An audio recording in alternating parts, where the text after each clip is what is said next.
one big takeaway I can give you is to stop looking back. This is not the time to give up. This is the time to hold on strong. Our future should be greater than our past. So this means we're elevating to higher levels. And with that, at times, comes a bit of a struggle. Frederick Douglass once said, without struggle, there is no progress.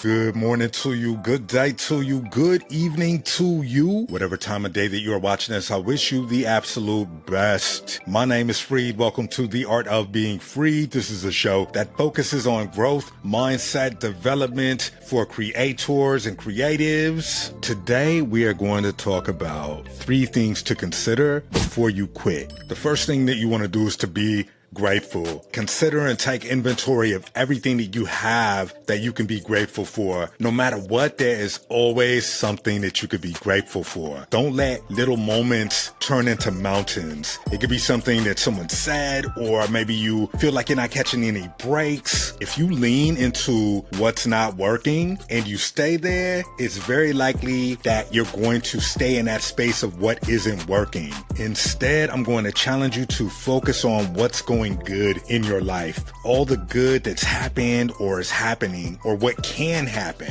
Focus on best possible outcomes. If you're off in any way, give yourself a day to just reset your momentum. I've seen it happen. I've participated in the shift. All it takes is one positive thing to shift the entire trajectory of your journey in a great way. You just need to be intentional about it. The second thing that you want to consider if you feel like you want to quit is to make sure that you're not comparing. It's not always about comparing yourself to other people. You can also get caught up in comparing where you are versus what your expectations were up to a certain point. People of ambition, they tend to have these big, audacious goals, and that's really good. Sometimes it's tough to get to them as quick as we'd like, but that doesn't mean that, we aren't on our way. If you aren't where you want to be, it typically goes back to refining your habits and really focusing on the process and the action of what it will take to get to your goals. You really want to get in this habit of comparing where you are today versus where you were yesterday.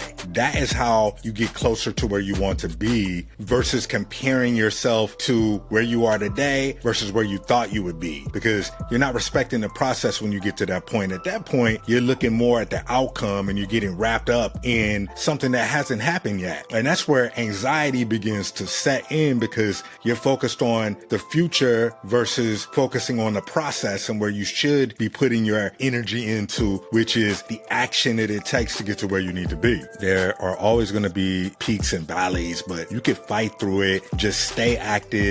Don't give yourself too much time to look at what's not working, because again, it's really easy to just lean into what's not working and live there. Also, avoid looking too deep into the past, because that could be contributing to what you're comparing yourself to. Take a moment to reflect on yesterday and ensure that you're better today than you were yesterday. And if not, figure out what you need to do tomorrow to be better than you were today. What's done is done, and it's all about what's next.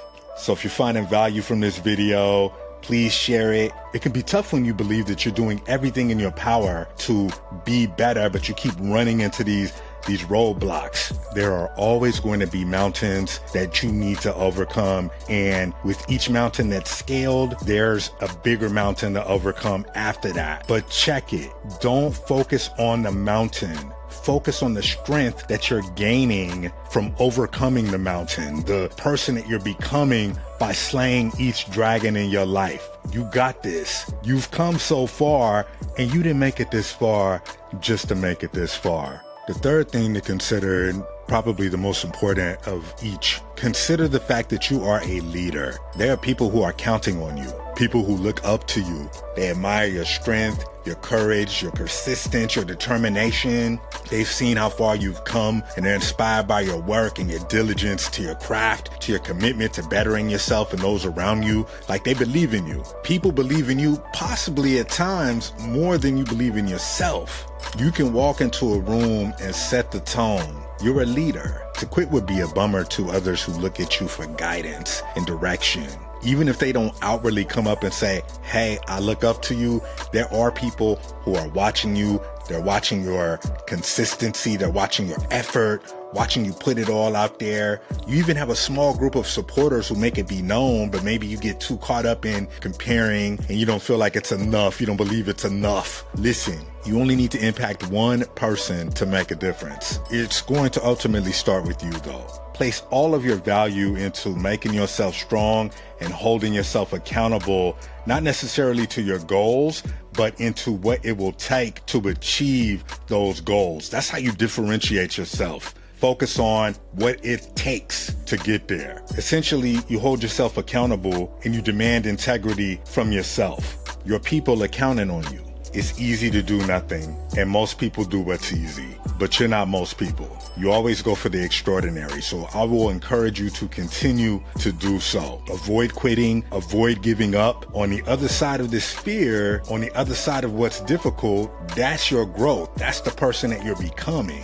And this growth will enhance and increase your legacy and leave a blueprint for others to follow. Don't give up. Don't quit, okay? It's easy to say, hey, I don't want to do this, but that's not going to get you anywhere because the time is going to go by either way. So you really want to just focus on the action, focus on the activity, stay active, stay in it. Sometimes it's the grind, and it's not about waking up at 3 a.m. and doing all this crazy stuff before 8 o'clock. That's a part of it, but you have to build the habits to get to that point. Don't just have a goal, have an action plan. Focus on the action. Don't get caught up too much in the outcome, because the outcome is going to stall your development. It's going to stall your action because you're too focused on what's going to happen if I don't get this. You really want to be caught up in the action, okay? Shakespeare once wrote, I will lose myself in activity lest I wither in despair. So get to work, stay active, avoid being in despair. So thank you for listening to The Art of Being Free today. I appreciate you coming through, and leave a 5-star review wherever you're listening. Till next time, this is Free with The Art of Being Freed. Peace.